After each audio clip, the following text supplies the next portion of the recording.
colleagues from Glenmark, and we are going to be around. If you have questions, we could catch up. Thank you very much.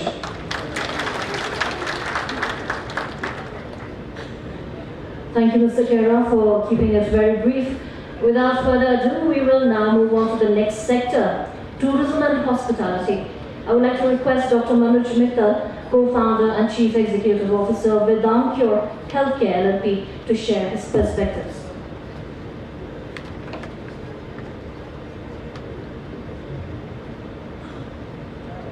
Care and facilities often at a fraction of the cost they would incur at home.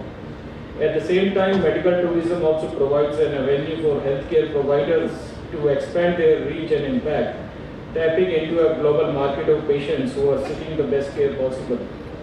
As we continue to navigate the evolving landscape of medical tourism, I am excited to explore the opportunities and challenges that lie ahead, and to engage in a dynamic conversation that advances our shared goals of improving healthcare outcomes. Today, I invite you to join me in a thoughtful discussion that explores the promise and potential of medical tourism. Let me put my thoughts in a shape presentation. Do we have the video? If almost. Yeah, you can play the video if you want.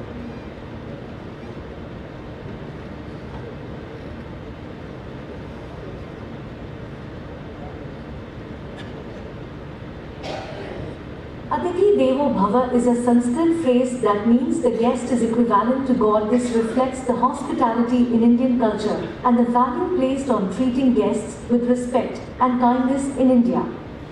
India is most popular tourist destination in the world due to its land, cultural heritage and diversity.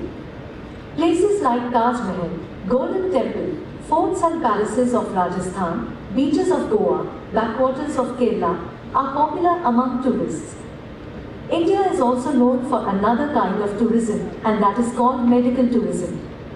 It is one of the leading medical tourism destinations in the world, offering high-quality medical treatments at a fraction of the cost compared to many other countries.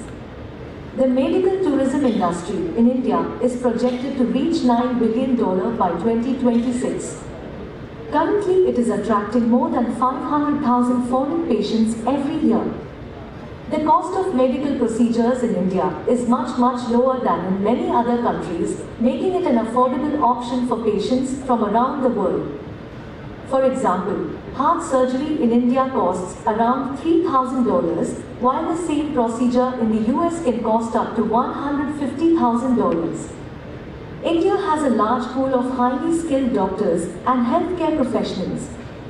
India also has more than 1,000 accredited hospitals, many of which are equipped with state-of-the-art technology and facilities, and of course, Indian nurses are among the best in the world. Even the most budget-conscious traveler can afford first-rate service and luxury amenities in India. The most popular treatments sought by medical tourists in India include cardiac surgeries, joint replacements, cancer treatments, cosmetic surgeries, and infertility treatments. The majority of medical tourists visiting India are from neighboring countries like Bangladesh, Sri Lanka, and Afghanistan, as well as African countries like Nigeria, Kenya, and Tanzania. In recent years, there is a sharp rise in patients coming from US, UK, Europe, and Middle East because of the quality of services, state-of-art facilities, and world-renowned doctors that India offers. India is known for its advanced cardiac care facilities and experienced cardiac surgeons, and therefore cardiac surgeries are one of the most popular procedures among medical tourists. Orthopedic surgery is yet another popular procedure carried out in India. Joint replacement surgeries like knee replacement and hip replacement, spine surgeries, and sports medicine are among the most commonly performed Thank you. I'm not playing the full since it is few minutes more. So to conclude, Northeast gives a lot of opportunities in the medical tourism sector, being a neighboring country, and there are alternative medicines, wellness treatments, and ecotourism opportunities in this area. rich tradition of Ayurveda and traditional medicine, potential for holistic and customized healthcare services, collaboration between the government, healthcare providers, storage operators is helping us. So come explore Northeast and experience the best of alternative medicine, wellness treatments and adventure activities while enjoying the natural beauty of this Himalayan paradise.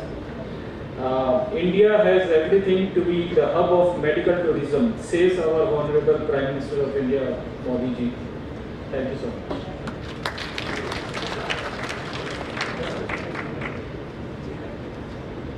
Thank you, Dr. Mittal, for the brief video presentation. Moving forward in the same sector, may I now invite the last speaker from the panel, Mr. Jayanta Das, Area Director of Northeast, Kathmandu, Bhutia and Darjeeling, and General Manager of Vivanta Guwahati, the Indian Hotels Company Limited, to share his perspectives.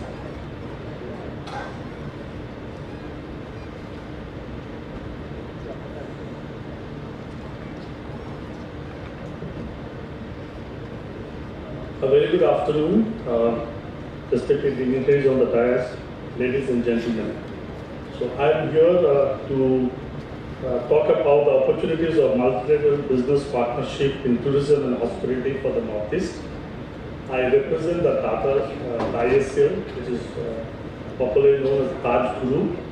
I'll briefly talk about our organization and the insight that we have overall in terms of tourism for Northeast.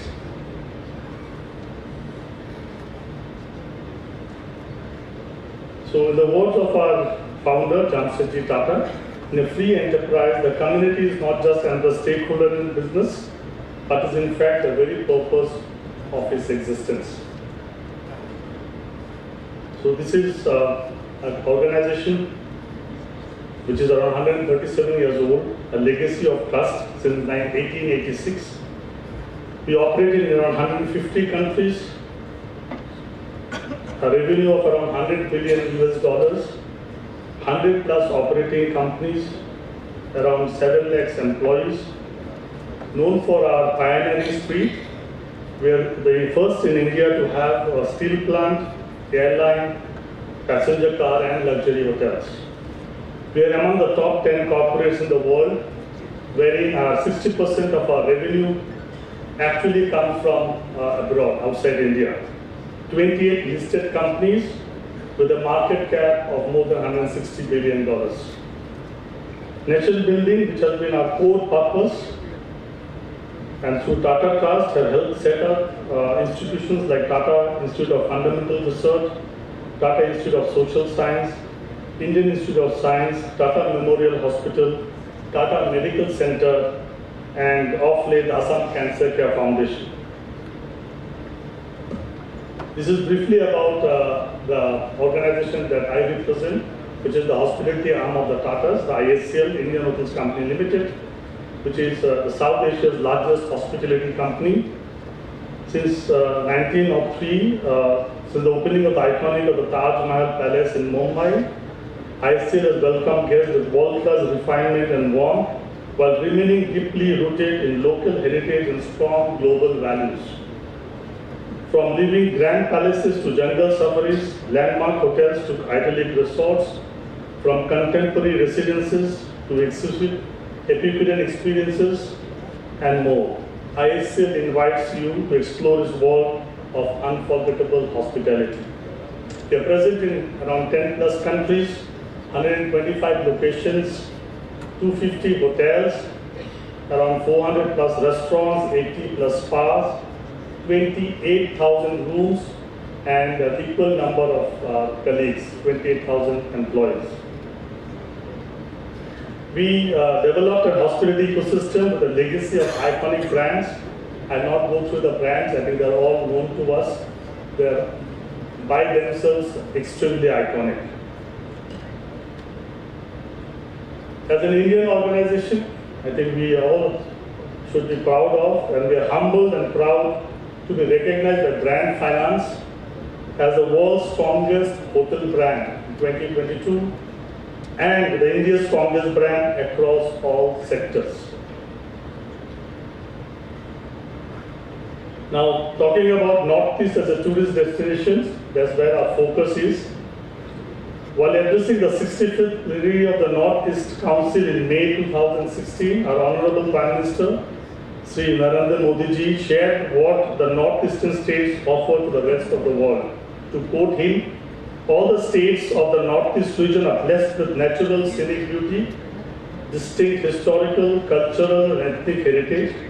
All this offers tremendous scope for tourism in the region. There is also a great scope for mountaineering, trekking, and adventure tourism in the region. If developed and promoted well, this can emerge as the biggest employer in the region. It can also add to the growth and income of the region. Unquote. Now, Northeast is a tourist destination. Why should we visit Northeast? The Northeastern states are blessed with unexplored natural landscape, salubrious weather, rich unexplored biodiversity, well-preserved flora and fauna, mysteries of the indigenous tribe, historical sites with distinct cultural and ethnic heritage, evident hospitality spirit among the local people, last and not the least, gastronomic delights, like Brigadier was saying about the local cuisine. So these are the few things which are important in each of our states, our 8 states. I put them up. So each states have very, very distinctive features and reasons and USPs why we should visit those states. For paucity of time, I'll just move fast on this. So since I'm in Sikkim, Sikkim is the first organic state in the world. It's not only about using organic fertilizers, but also showcase change of lifestyle and waste management. I think that's probably the biggest USP of Sikkim, apart from other attractions, of course. We have seen immense progress over the years in these northeastern states.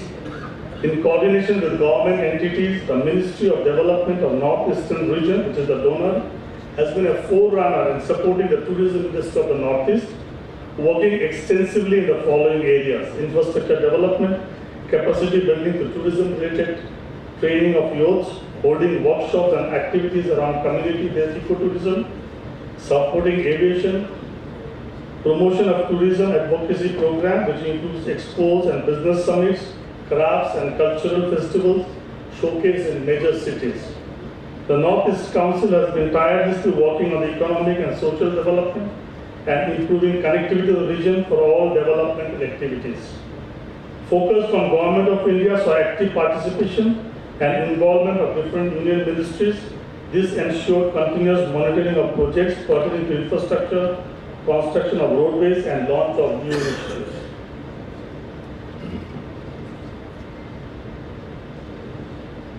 So the region is now largely peaceful with efforts from the government thanks to the dynamic leadership from the state and central government. The connectivity has improved to new airports, railway lines and roadways. So we have seen a lot of infrastructure growth over the last 8-9 years in terms of roads, in terms of railways, in terms of airports, etc. So the details are here, and I'll probably push to the next slide.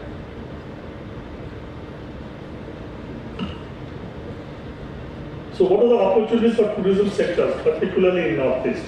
Tourism is the backbone of India, and in particular the pristine environment helped set new forms of tourism in motion, which are sustainable tourism, unexplored culinary tales, and experiential tourism. Investment opportunity not only refer to building hotels or F&B spaces, but creating an overall ecosystem which is conducive to tourism, resulting in upliftment of ancillary businesses like transportation, public facilities, etc.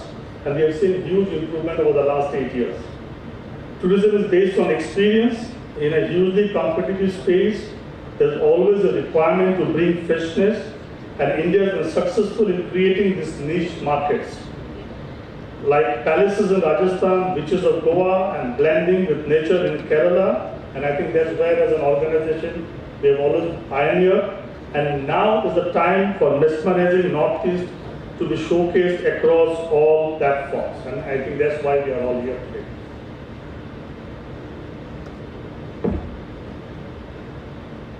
So with the changing dynamic of the tourists with regards to expectations and demands needs to be woven in our offerings. So I think these are, now what has come up is the special interest tourism, the nostalgia tourism, and most importantly, environmentally and socially sensitive tourism. I think that's what should be the positioning for us across Northeast in terms of tourism, focusing on the carbon footprint, reduction and less polluted destinations, and Sikkim has shown us the path, sustainable approach to be adopted and promoting the natural abundance that the region offers.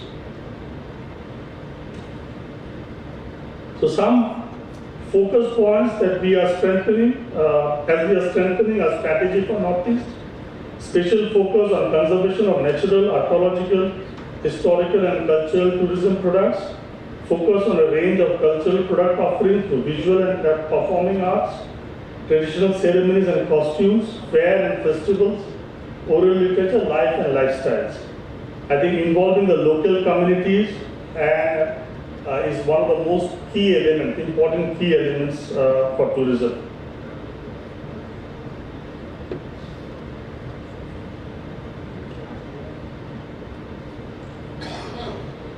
Now this is something that I would probably spend a minute here to understand as an organization, ISCL, how we are focused in terms of development of tourism and overall economic growth for the region across Northeast, including Sikkim.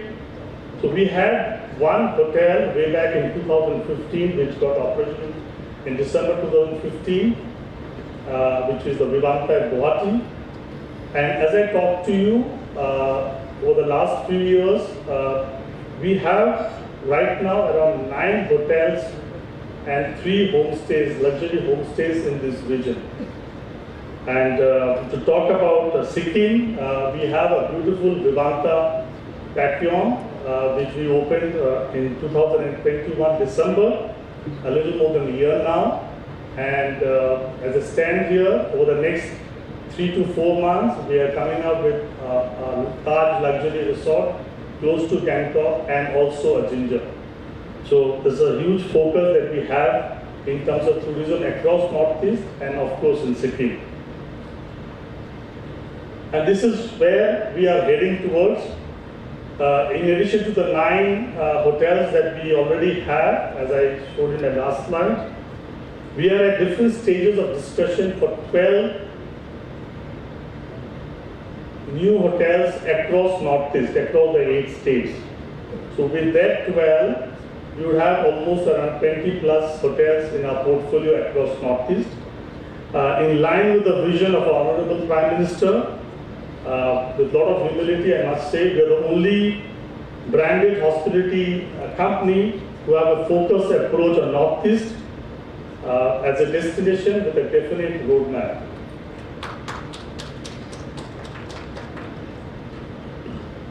Talking about multilateral partnerships, which has a huge opportunity, the hospitality market has grown by 7.7% in the last year and is expected to maintain an upward trajectory. A similar trend is of course evident in Northeast as well. The focused growth is expected to be a strong contributor to the overall GDP of the region. I think after COVID, there's been a lot of initiatives that has been taken and to promote tourism, and these policies have further boosted the sector.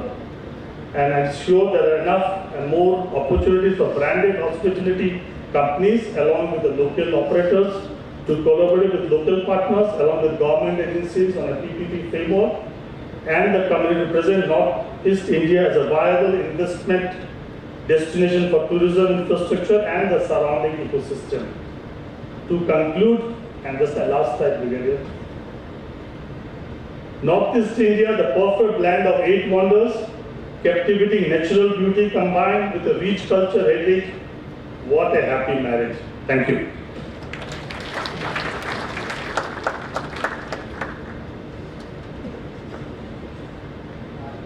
Thank you very much, Mr. Das. That concludes the presentations by the panelists. Ladies and gentlemen, let's give the speakers a big round of applause. I would now like to invite the representatives from the G20 countries to to share their views with us. As I call out the names, may I please request the delegates to come up to the podium one by one. May I also inform that the delegates will be given only 2 minutes each, as we have a long list of delegates who would be speaking. May I please call upon Mr. Ferhat Sunel, His Excellency, Ambassador, Embassy of Turkey.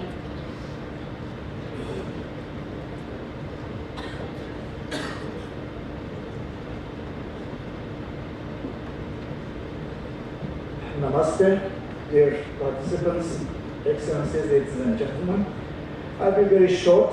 First of all, I'm very happy to be here in this beautiful state, and thank you all for the hospitality. And also, I thank Confederation of Indian Industry, CII, for hosting us here today. So the world is in the age of rapid transformation. We believe that effective multilateralism and international cooperation should be the response. And of course, business partnership consists a significant focus to this end. Thus, we appreciate the B20 initiative in the framework of G20 presidency of India.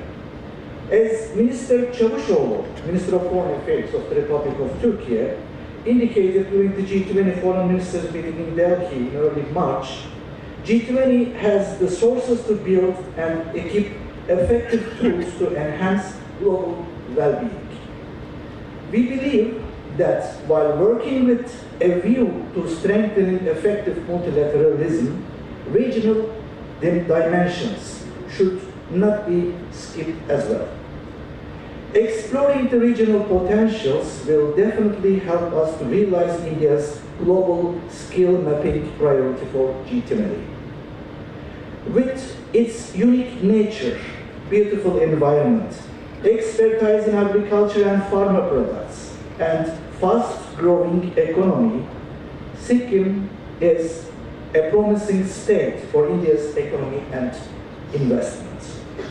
I can really frankly say that Sikkim is a small state, but the potential is big.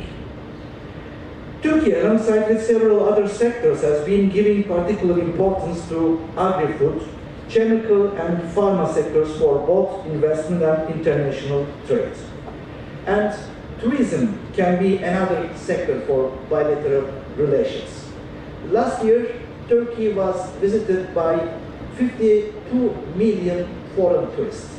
Not the number of total visitors, but foreign tourists.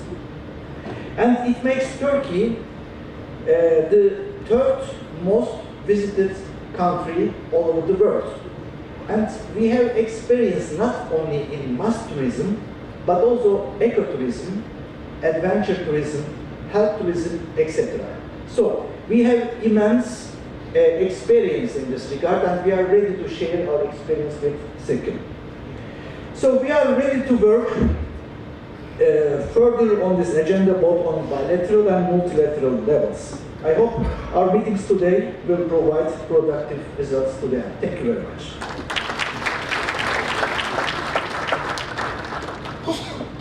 Thank you, His Excellency. The next speaker whom I'd like to invite is Mrs. Eleonora Dimitrova, Her Excellency Ambassador, Embassy of Bulgaria.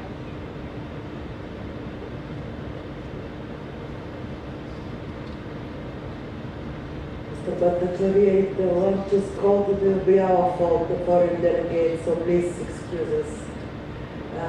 Your Excellency, dear colleagues, ambassadors and high commissioners, dear ladies and gentlemen, good afternoon. I would like to thank the government of Sikkim, the Ministry of External Affairs, the government of India, and the CII for organizing this B20 conference and for having us here.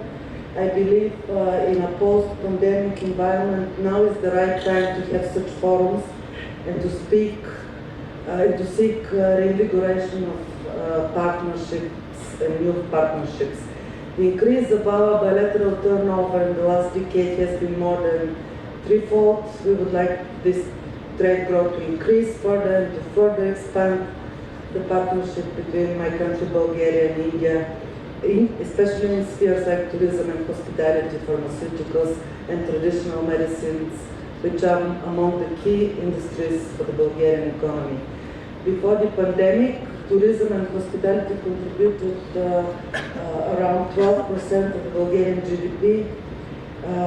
Because my country, Bulgaria, same as India and Sikkim in particular, is very much a tourism-oriented country. We have everything, a mild climate with 4 seasons throughout the year, wonderful summer beaches and winter resorts, rich culture, ancient history, mountains, rivers, delicious food and wine. With more than 400 world-famous movies shot in Bulgaria, my country is one of the best rising film destinations in Europe, as in Sikkim for India. You can have a glimpse of Bulgarian breathtaking landscapes in some of the big-budget Bollywood movies like Dilwali, Shivai, Bahubali, Brahmastra, RRR, among many others. Bulgarian pharmaceutical market has been growing in double digits for the last decade, outpacing some other fast-growing markets in Central and Eastern Europe region. The Bulgarian pharmaceutical market has surpassed $2.5 billion. We rank top 20 in the world in clinical trial performed, which is valued at $300 million and offers great potential for research organizations. Partnership possibilities also exist in the sphere of traditional medicines, including but not limited to herbal medicine, aromatherapy, balneo, and spa procedures. Herbal medicine is a branch of traditional medicine practiced in our country since ancient times, which can provide spheres for interaction and business cooperation. Bulgaria is famous as the leading producer and exporter of rose and lavender oil. We are number 1 in the world in lavender production. Bulgaria is famous destination for balneo and spa procedures and ranks second in Europe in number of mineral springs, which are natural hot waters used for medical treatment. It is worth to mention that balneo and spa tourism was one of the most resilient sectors of our economy during the pandemic due to the increased demand for holistic ways to improve health and immunity, and this trend will continue for sure in this sector, and it offers a good opportunity for cooperation and tourism. Despite the objective hardships over the last 2-3 years, Bulgaria and India managed to maintain and extend the long-standing amicable relationship. India continues to be the most important and natural partner of Bulgaria in the region of South Asia. Bulgaria can be a gateway for the Indian companies to the vast 500 million strong market of the European Union. Many Indian companies already started successful business and investments in Bulgaria in the field of IT, steel industry, defense industry, engineering, film shooting. They have also been successful Bulgarian investments in India. We take pride that in the recent years Bulgarian entrepreneurs with their company Excitol Broadband have strengthened their position as the fastest growing internet provider in New Delhi and 40 other Indian cities, hopefully soon in Sikkim. They provide at present internet to close to 1 million subscribers in India and direct employment of more than 2,400 people. Bulgarian company Hero Pharma has established a manufacturing plant for veterinary medicines in Pune. These are just to name a few of the success stories. Without taking much of your time, I think that this inspiring good practices showcase what our countries can do in the spirit of friendship and cooperation. And thank you very much for the attention.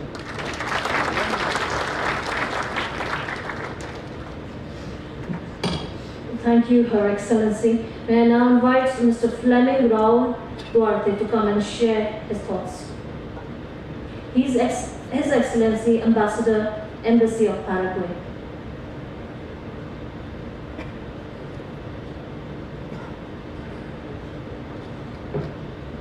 Good afternoon, everyone. Thank you very much. Dear dignitaries and advisors, also to my colleagues present here in such a very nice and hospitable place called Sikkim. At the outset, I wish to congratulate the government of India for the presidency of G20, and particularly to the authorities of CAI jointly with the state of Sikkim for leading the initiative for the business conclave today in Bangkok. This year has given to India the lead to lead the G20 and thus the opportunity to promote and open up each state to the world, including Sikkim. I would also like to thank the CAI team for giving us this opportunity to share some relevant information about my country, Paraguay, specifically in agribusiness, opportunities, and tourism. I must say that Sikkim, as Paraguay, is a landlocked area, but we have been blessed by nature because we are also have a lot of natural beauty, very green country, and rivers.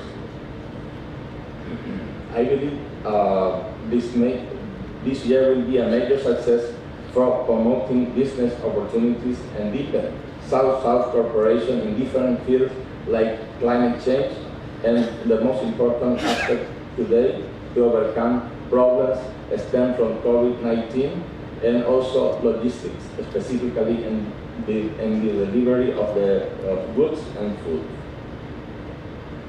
For precision and digital agriculture companies that want to invest in the region, specifically in Paraguay, it is worth knowing the opportunities. I would like to stress the opportunities in developing organic products.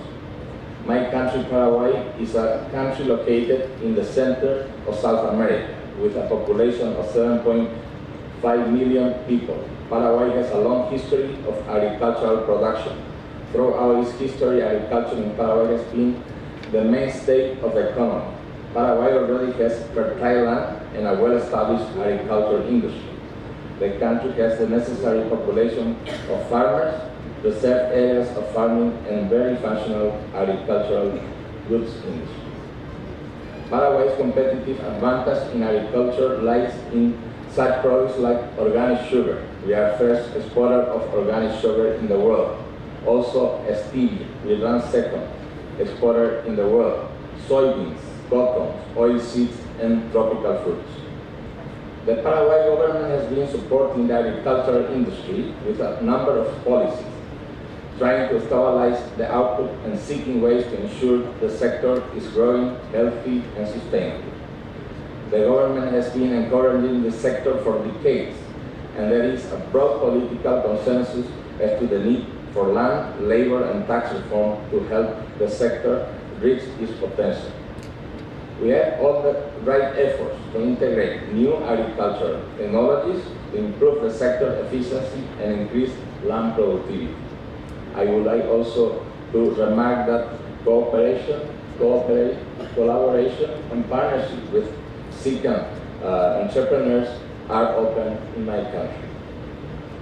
Some of the key areas of agricultural cooperation between India and of course Sikkim include agricultural equipment and machinery, fertilizer, food processing, horticulture, sustainable farming, agrotech, and livestock.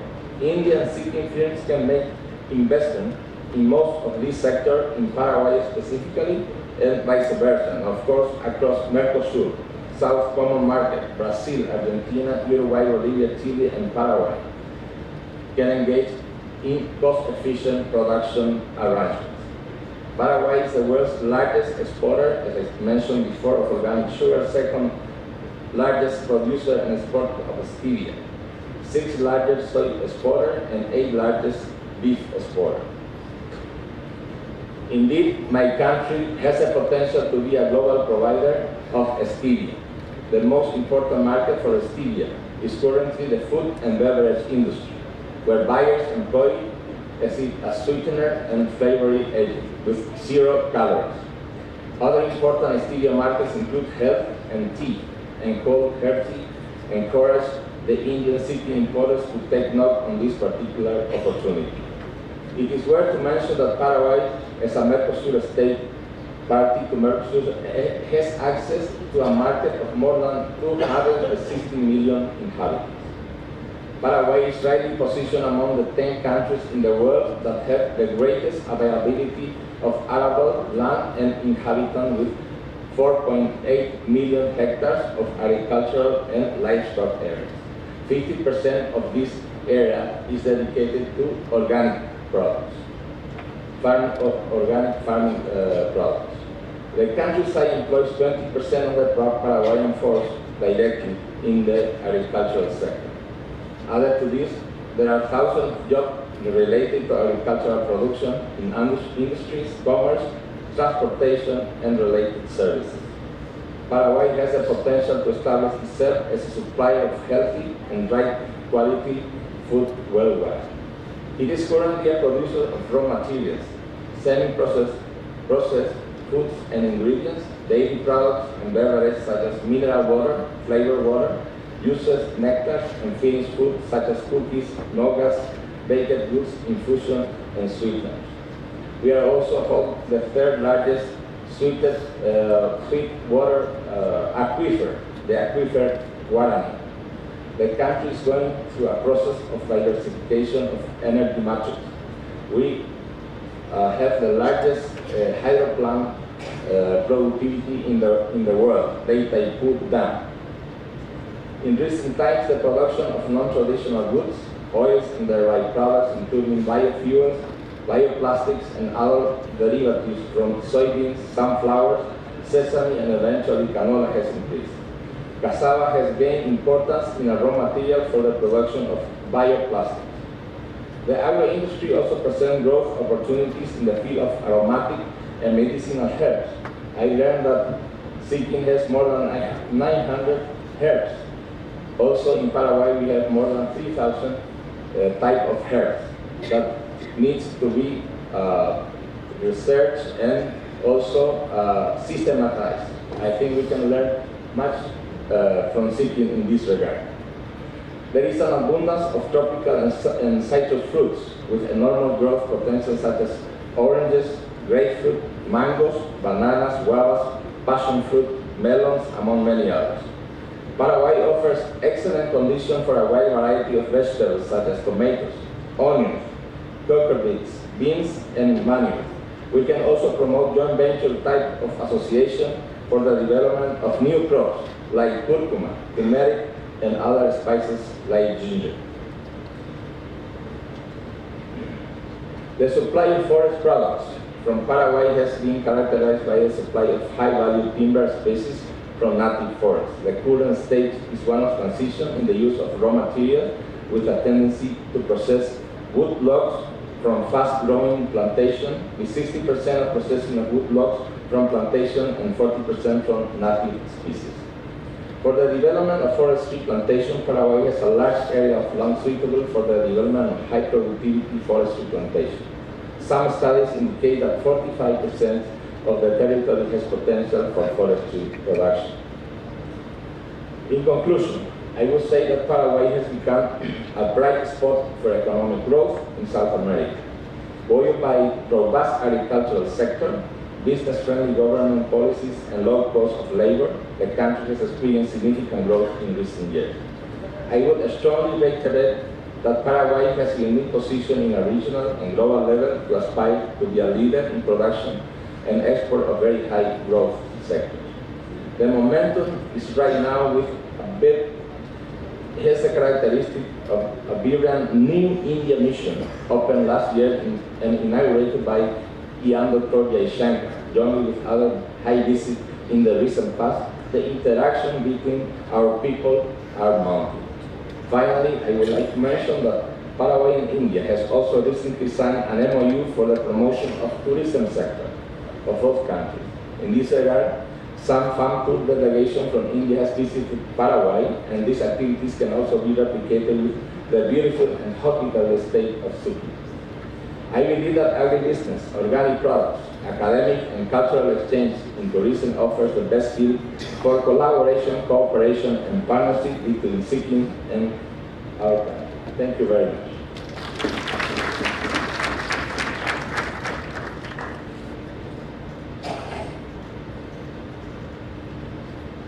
thank you, His Excellency, for the presentation. I'd now like to request Mr. Jason Keats Matthew Hall, High Commissioner, Jamaican High Commission, to please share his thoughts with us.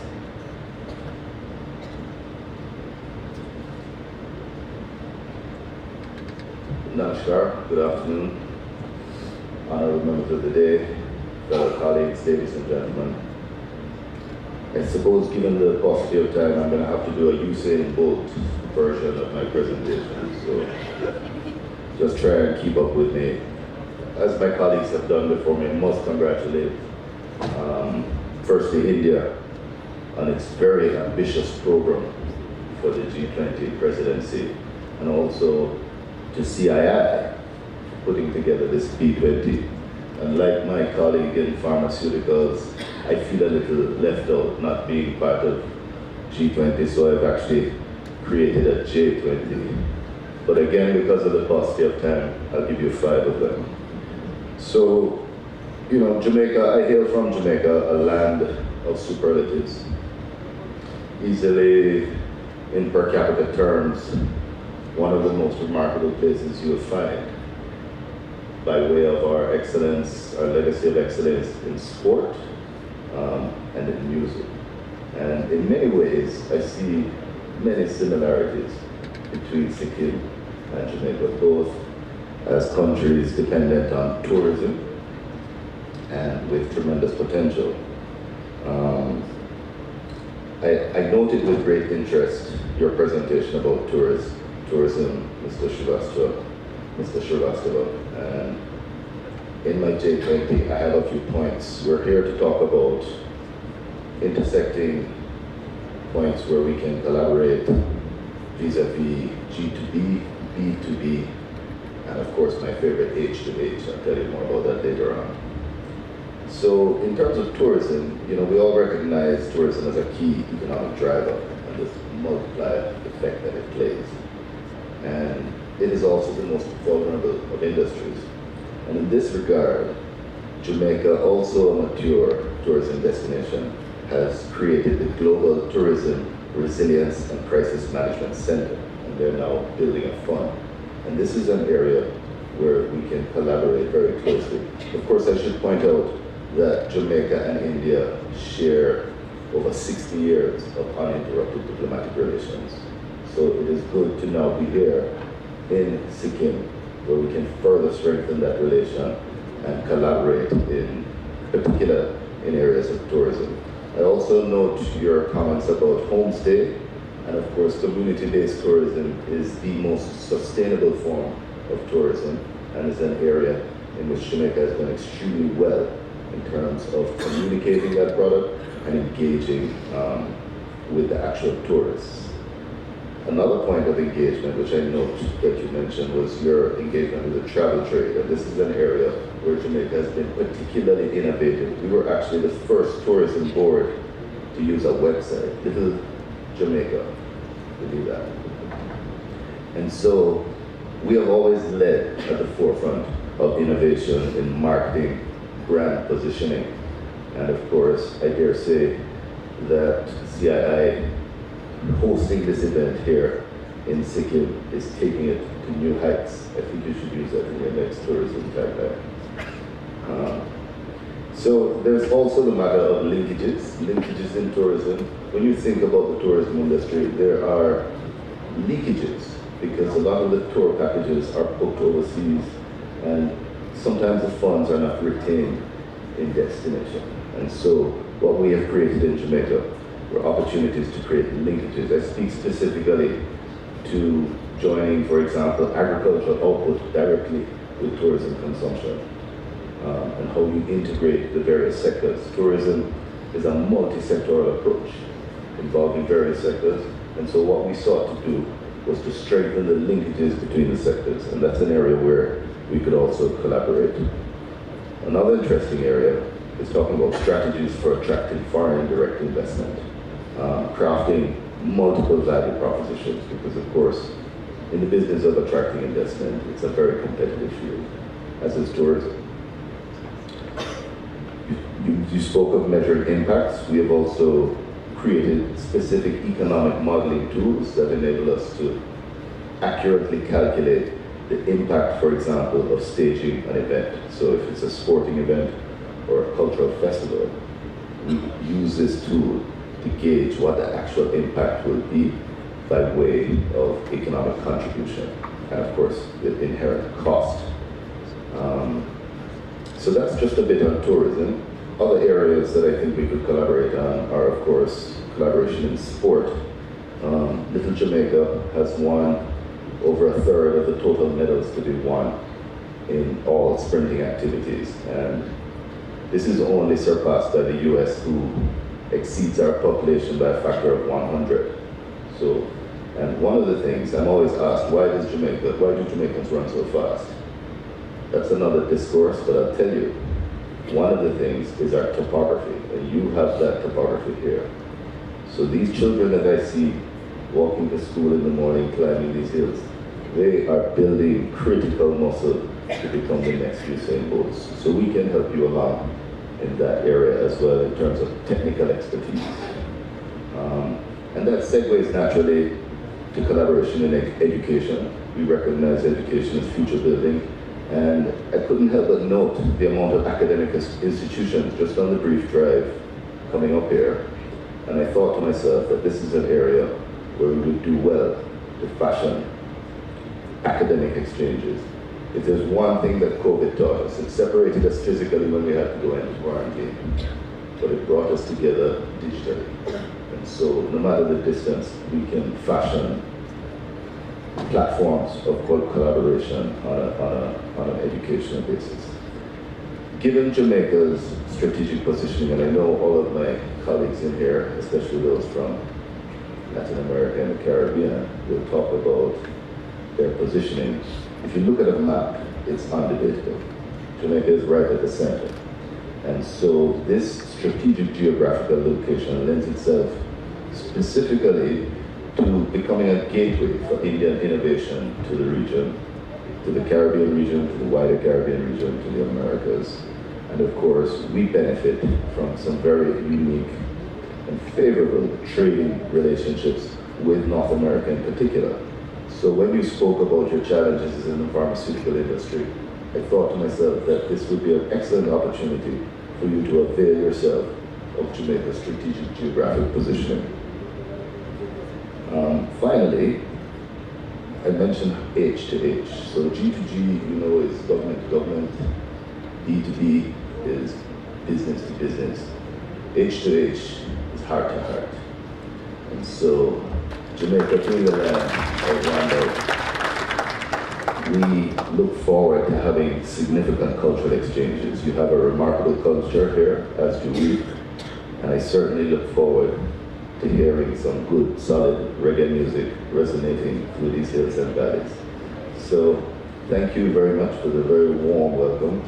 It's been an absolute delight being here. We look forward to coming back, and we certainly hope that coming out of this, we will further build and strengthen the relationship between our two countries.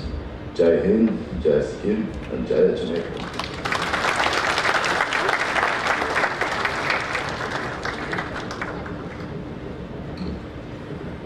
Thank you, Mr. Jason Hall, for your interesting talk.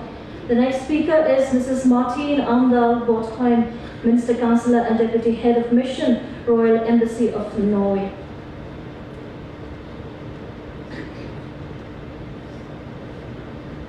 Distinguished speakers on the stage, representatives from the government of India, of Sikkim, ambassadors, dear friends and colleagues. It's really a great pleasure to be here with you today. This is a place where new connections can be made and where new insights can become opportunities. The opportunity for green growth in India is enormous. And in Sikkim, I have been impressed to learn about your organic farming, preservation of forests, and your eco-friendly policies. And there are more opportunities. So what can Norway bring to the table in Sikkim? Well, it is not a coincidence that your Prime Minister Modi just last year expressed a very strong interest in Nordic solutions for the green transition. Norway is a leader in various forms of renewable energy and in green technology. And we are really impressed by the Indian government's ambitions for expanding renewable energy, and the same here in Sikkim. This is fully in line with Norwegian policy. Norway has established a climate investment fund for investments in renewable energy in emerging economies. Already, 2 investments have been made in India, both in solar production. In Norway, we are building green technology and competence on the world-class skills and expertise gained from years of offshore work and industrial innovation in the oil and gas industry.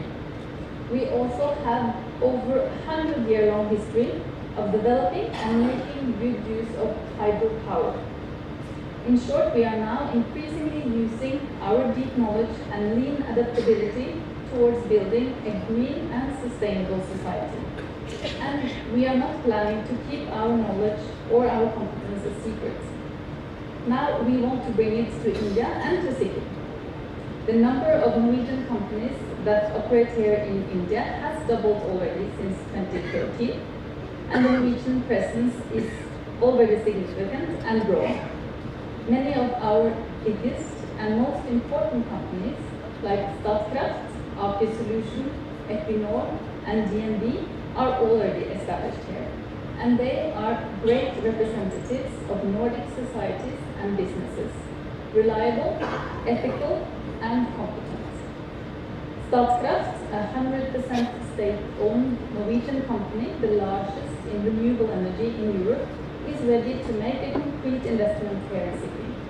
An investment that will provide finance, jobs, and clean energy, and perhaps leads to even more businesses.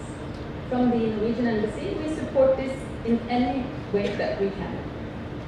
Furthermore, after having learned more about Sikkim, both from our dialogue with your resident commissioner in Delhi and from this excellent G20 visit, I believe that there are Norwegian companies with relevant experience and competences within many fields, such as geotechnical studies for tunneling and landslides prevention, in bamboo-related industries, in disaster management, and then also technical expertise on tunneling, tunnel safety, road building, on permafrost, and maybe even snow clearing.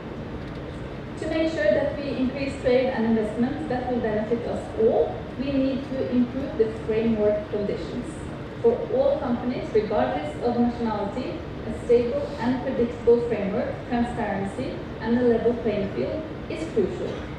So from Norway, we note with enthusiasm the positive remarks from the Indian government about the potential and benefits of a free trade agreement, and we hope that such an agreement can be concluded in the near future. I also wish to highlight the support that the Norwegian government provides through the UN and through the World Bank and others that again supports sustainable development, such as preservation of biodiversity, climate resilience, and climate adaptation, and both at the national and at the state level, and also here in Sikkim. And after my experience here in Sikkim, I will tell all my Norwegian friends and my family to visit Sikkim, to do trekking, mountaineering, and hang gliding, and I will tell Norwegian tour operators about the beautiful nature here and the friendly people of Sikkim. Thank you.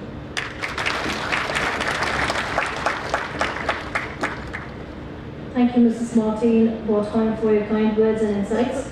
I'd now like to invite Mr. Christian Kamel, Deputy Head of Mission, Embassy of Sweden, to please come and say a few words.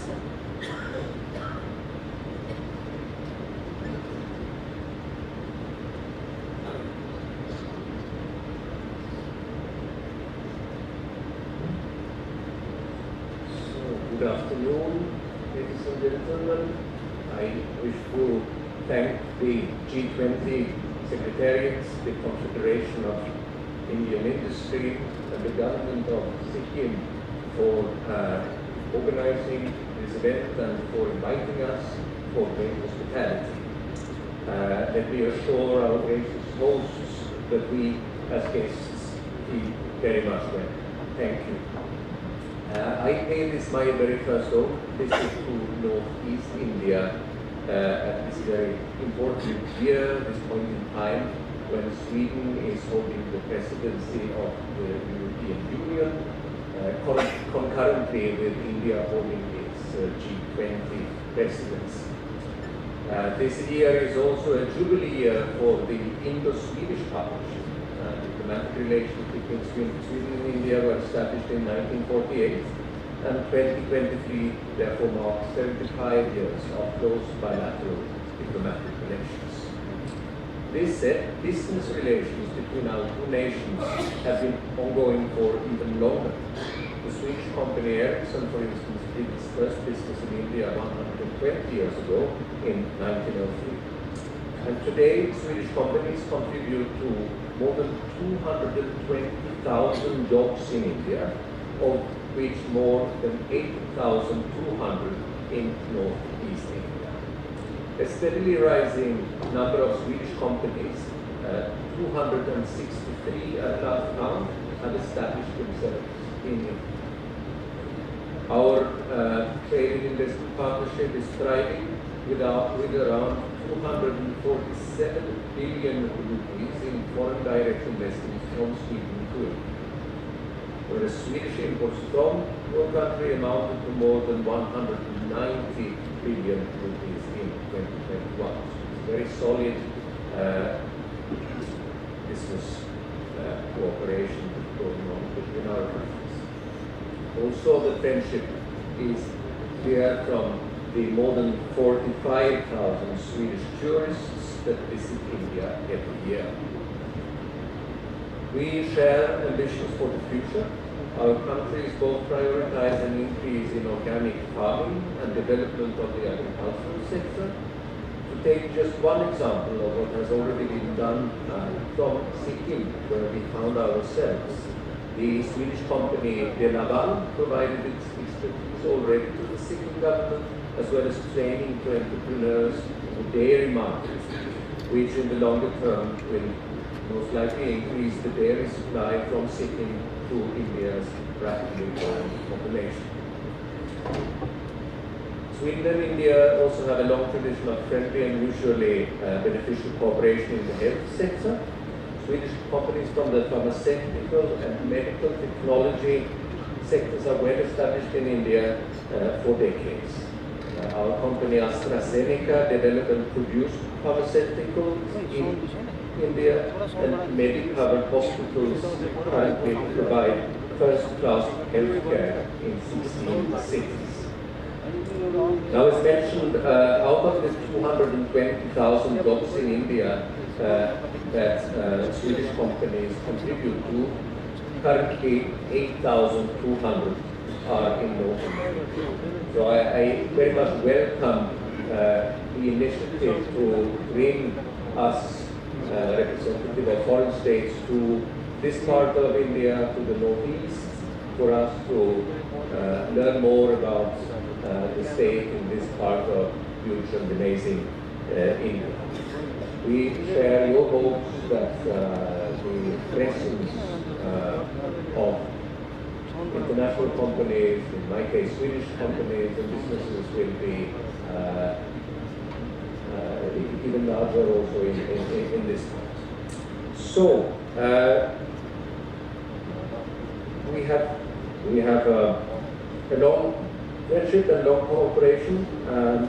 I was born in 1975, the same year Sikkim joined India as its 22nd state, and visiting Sikkim and seeing the unlocked potential for further engagements, it strengthens my belief in the Swedish-Indian relationship overall, that it will grow even stronger in the future. Thank you very much for hosting us, and I wish us all joint success.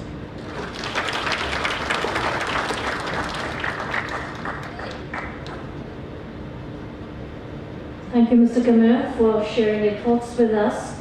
And ladies and gentlemen, thank you for being such a wonderful audience. We only have 4 more speakers from the delegation now. I'd like to invite to the podium Mr. Nurul Islam, Deputy High Commissioner, Bangladesh High Commission.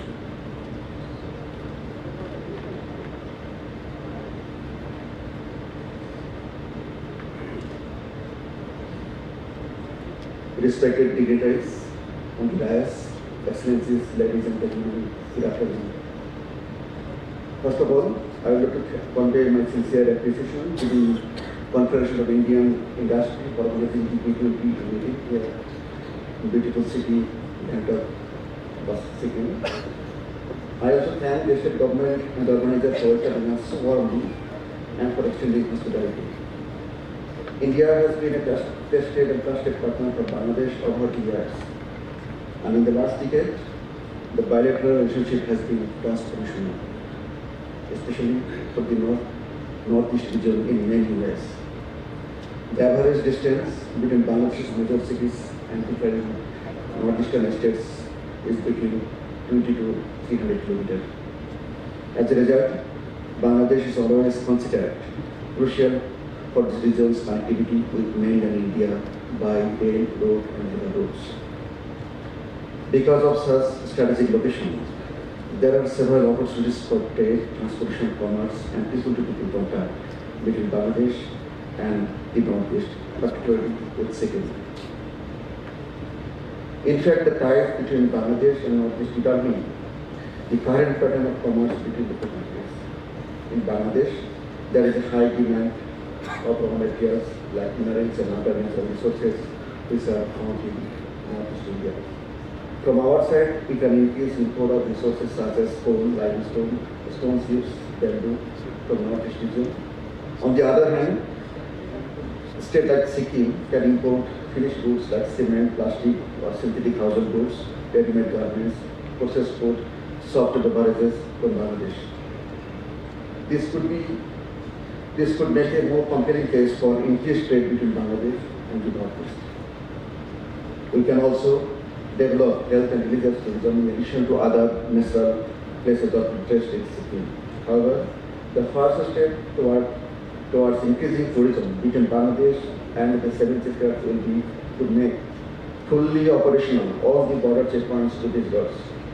We need to look into the possibility of adding more border checkpoints and developing adequate infrastructure to support the easy movements of goods and people.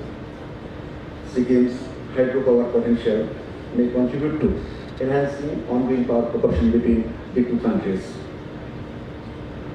Moreover, the geographic location of Bangladesh is ideal for global trade and commerce with its unique strategic location, regional connectivity, and worldwide access. Thus, there remain conducive conditions for harnessing trade link between Bangladesh and Sikkim through Siliguri, including Bhutan and Nepal. Again, taking advantage of improved connectivity, better infrastructure, and competitive wages, Indian investors can set up big industries in Bangladesh and then can export the products to northeast region, including Sikkim.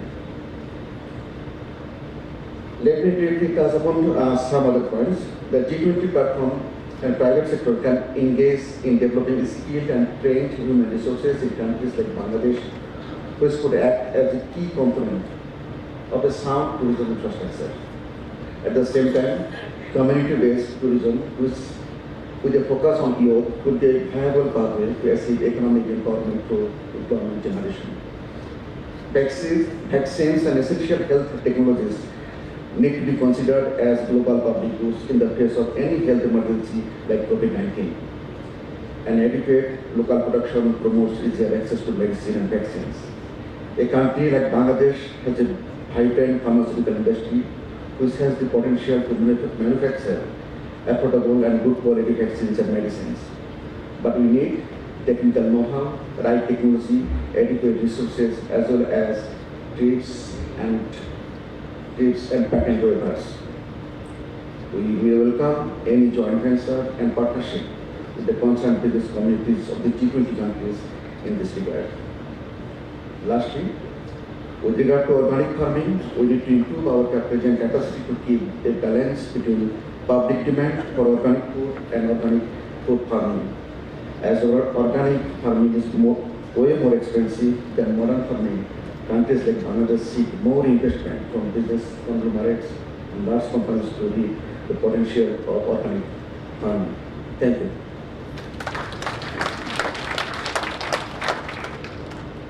Thank you, Mr. Nural, for sharing your thoughts with us. The next speaker is Ms. Sofia Salas Monch. She is Minister Counselor and Consul General, Embassy of Costa Rica. Thank you, and I promise to be super short. Our sincere gratitude to the Government of India, Government of Mizoram, CII for this invitation. I had the opportunity to be in Mizoram 2 weeks back, and I have to say that the northeastern states have touched my heart. It's been, again, very, very pleasant to come to such a warm welcome and the warm hospitality that the Sikkim government and its people have shown us since yesterday. For those of you who may not know, Costa Rica is a small country in the center of the American continent, 5.1 million people. 74 years back, our government took the decision, it was the first country to voluntarily do so, to abolish its army, and we haven't had an army for 74 years. The money that used to go to the army was redirected to health and education, and that made a huge change in the history and development of our nation. We are known as a pioneer in ecotourism. In Costa Rica, as I mentioned, 5 million people. Before pandemic, we were receiving over 3 million tourists per year. Last year, we were able to come up to 75% of the tourist intake previous to pandemic. So although we don't have high altitude mountaineering like you do, I think there's a lot of very innovative ecotouristic schemes that we can share with you. We discussed with Mizoram, and I'll be happy to take this further. And Mr. Bompo, you mentioned about hydro electricity potential. Costa Rica, I'm very proud to say, has been resorting to 98% electricity from renewable sources, mostly hydroelectric. We're also blessed with lots of rain, and we've been doing that for over 10 consecutive years. So our government state agency in electricity has very, very ample experience that we can probably share with you. So last but not least, I would have to disagree with my esteemed colleague from Jamaica, and I would argue that Costa Rica is in the center of the Atlantic and the Pacific Ocean, right in the middle of America, perfect gateway into the American continent, same time zone as the US.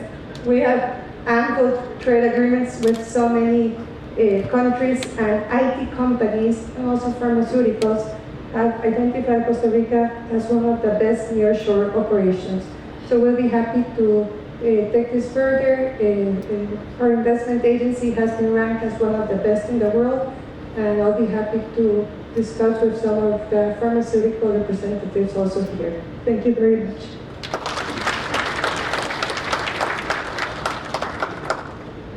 Thank you, Ms. Sofia Monch, for your brief presentation. I'd now like to request Mr. Ricardo Daniel Delgado Munoz to please come and say a few words. He is Head of Economic Affairs and Commercial Promotion, Embassy of Mexico. Namaskar, buenas tardes, hello everyone.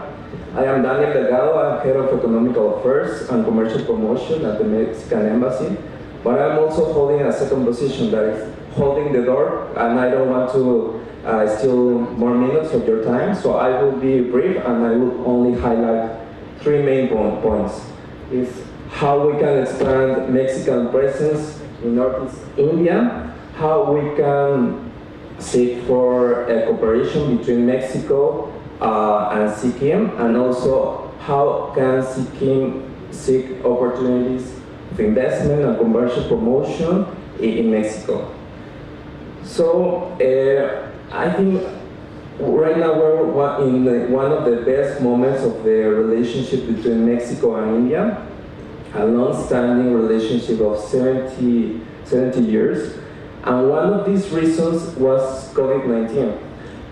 When we were seeking our medicines, we were seeking our vaccines, India was one of the countries that actually didn't give us clear no. They say, okay, just hold on for a minute. We will try our best, and and you actually meet with your commitment. So thank you very much. And from that moment, we strengthened our relationship and cooperation of the health sector. And also many health companies are based in our country. I'm happy to be here with some pharma. Also Zydus are located in Mexico. So I'm pretty sure that all these health companies that are being based here in Sikkim could also be based in Mexico. And for Mexican companies, we don't have like a great amount of companies in India, but the amount of companies that we have are one of the best and bigger companies in Mexico. Let me give you an example. Bimbo. Bimbo here has the local brand name that I'm pretty sure everybody knows. Is Harvest Gold. It's actually owned by a Mexican company that is one of the largest bread companies in the world, and it's Mexican. So I'm pretty sure they will be also delighted to come here to Sikkim to check for commercial opportunities. Also Cinepolis, these cinema theaters. They are based in many parts of India. So here could be also a good idea to settle here. And finally, tourism. Were regions that we can do ecotourism, we can do tourism about archaeological sites, religious sites. So I think we can dialogue and check like many cooperation opportunities within this regard. And well, I think one of the main reasons to actually come here is to strengthen this good relationship that we already have with India. I think we can promote it more by investing and promoting businesses between Northeast India and Mexico. Thank you very much.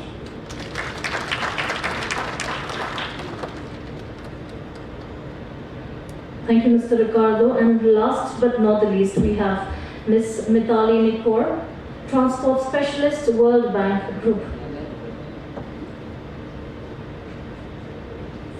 Aware that I'm the last speaker, so thank you so much for your patience and for listening to this entire exercise. And a big thank you to CII, the G20 Secretariat, Government of India, Government of Sikkim for inviting the World Bank Group to join these discussions. I would just want to get your attention towards one particular initiative that we haven't yet spoken about, and one particular challenge for the Northeast, which is around regional connectivity. I think we are all conscious of the fact that many of the northeastern states are connected to the rest of India through a 27-kilometer wide Siliguri corridor, and that also restricts their ability for trading with BBRN countries, Bangladesh, Bhutan, and Nepal. The World Bank at this time is working on an initiative called Access, through which we are trying to upgrade the facilities, land ports, and land border connectivity between Bangladesh, Nepal, and India. The World Bank has made $1 billion available to Nepal and Bangladesh for the upgradation of land ports, which is currently going on at specific locations. We are open to proposals from the northeastern states, particularly Sikkim, Mizoram, Manipur, Assam, Meghalaya, Nagaland, and Tripura, to look at opportunities for setting up more facilities, land border facilities, as well as infrastructure strengthening over the next few years. So look forward to hearing from most of you and to engaging more in the lunch. Thank you.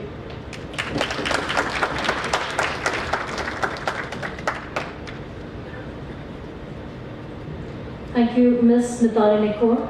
We thank all the participants for the enlightening deliberations. I'm sure there is much for all our government officials and industry captains to take home some important thoughts and offers made during the talks. Ladies and gentlemen, we have finally come to the end of this session. Before I close this session, I would like to invite Ms. Shraddha Sharma, Member Confederation of Indian Industry Northeast Council, for the closing remarks.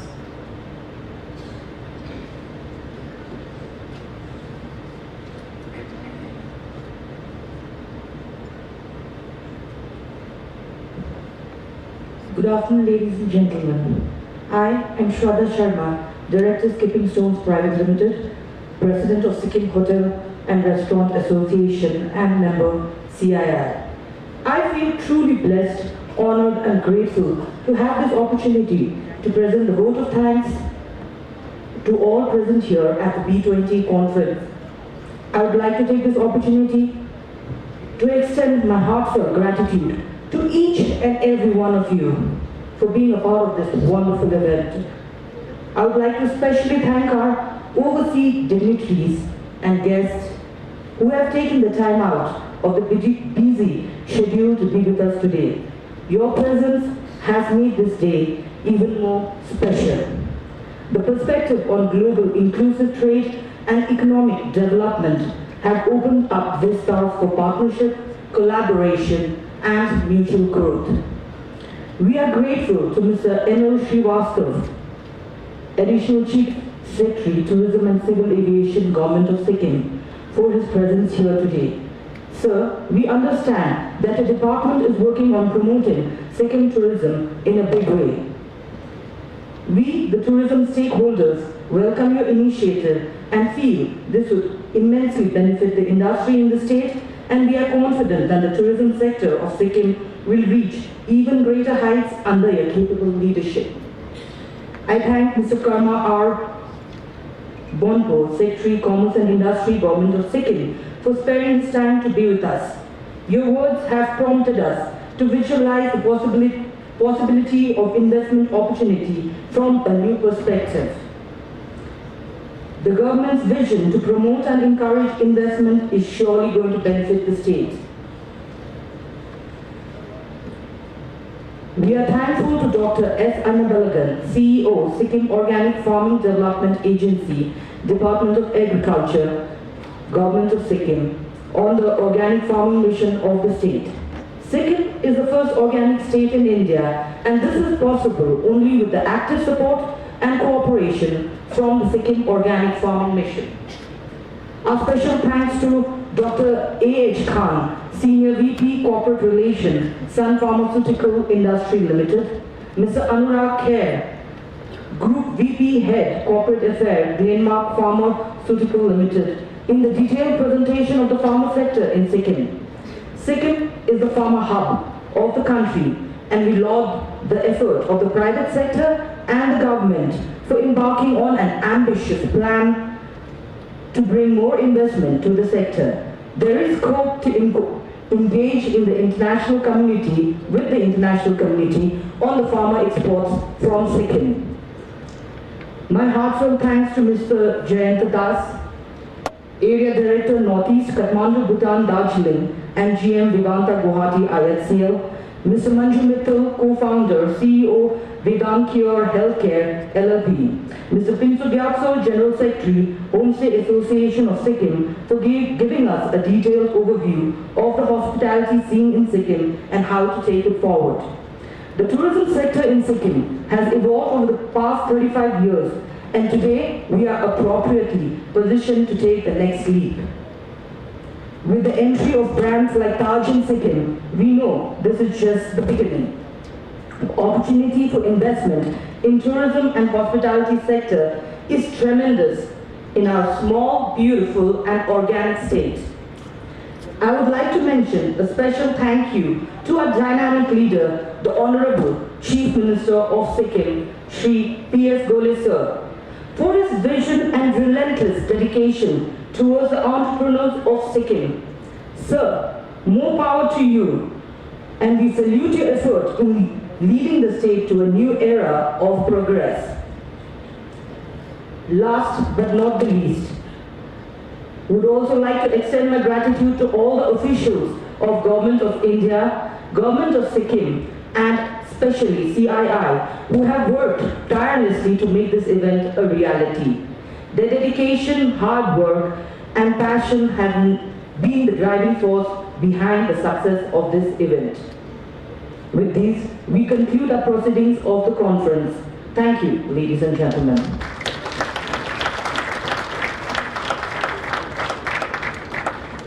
Thank you so very much, Ms. Sharma, for the closing remarks. Ladies and gentlemen, once again, I would like to thank all the speakers for your informative and interesting presentation, and also to all the participants for your active participation. Please give yourselves a big round of applause. May I now request the panelists on the dais to please come forward for a group photograph. I would also like to request all the speakers amongst the delegates to please come to the stage for a group photograph.